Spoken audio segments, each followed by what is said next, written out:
j'invite maintenant Nils Hedinger, le réalisateur de Timber.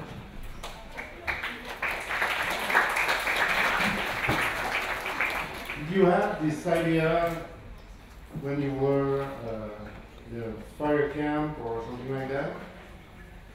No, actually not, no. I was just in a dark place without fire in a cinema. Well, not watching a film, but I'm working in a cinema behind the scenes, so that's when I first had the idea, yeah. But not while barbecuing or anything like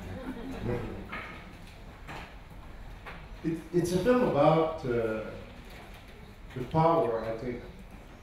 It's a film about the relation between people and the way they try to be in solidarity or to win something against the other people that are around them. So what was your first intent when you decided to do this film? Yeah, that what you mentioned now, the social aspect of it, was from the beginning on a very big part of it. But I also wanted to make a film which is entertaining, and I thought of that situation that wood is burning each other as an ideal situation to add some humor and to have something absurd as well, not only the social part of it. So the main goal was to have a first floor of entertaining and of maybe funny stuff happening, but then underneath having some second installment, I don't know, about social issues and about the questions that you mentioned about power, about how a society treats each other to get forward, how weak and strong characters can interact, and yeah, that was the goal. And for you, it was hard to decide which one will be alive at the end of the film? No, I think that was clear from the beginning on, that it was the child who survives, the smallest one, to add some contrast to the normal power situation. But it was quite a struggle to decide if the ending, and if everyone gets burned. It was always clear that the youngest one will survive, but there were other versions where not everyone got burned.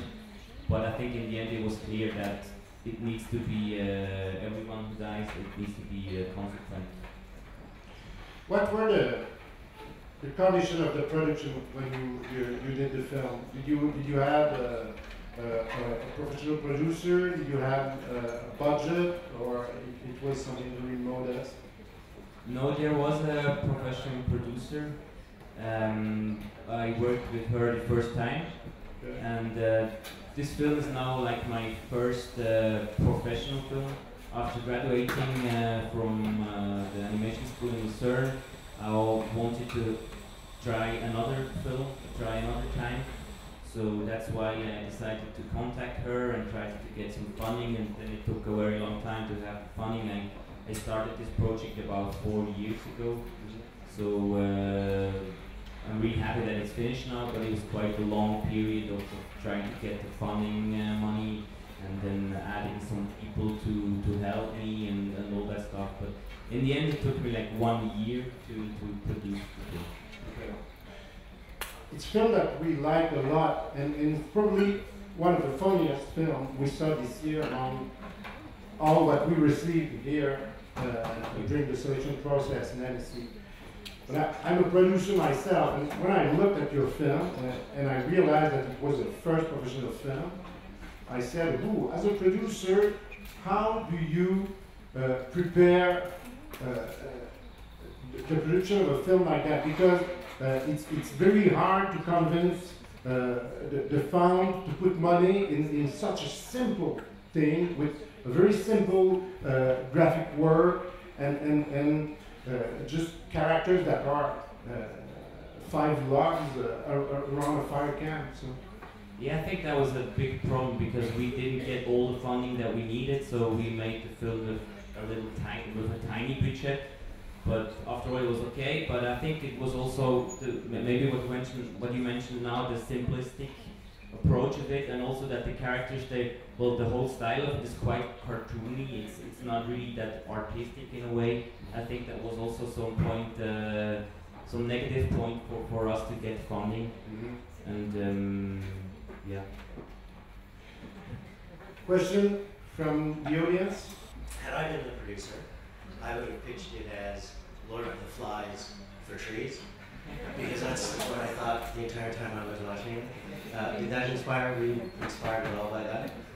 Yeah, I knew the story, of course, and I think I even, while writing the story, I even watched the film one time to get some more ideas, but I think it didn't really translate that well into my universe, but it was some kind of inspiration, yeah, definitely. And I also looked at stories from plane crash survivors who began to eat themselves, things like that. Like cannibalism things always inspire me.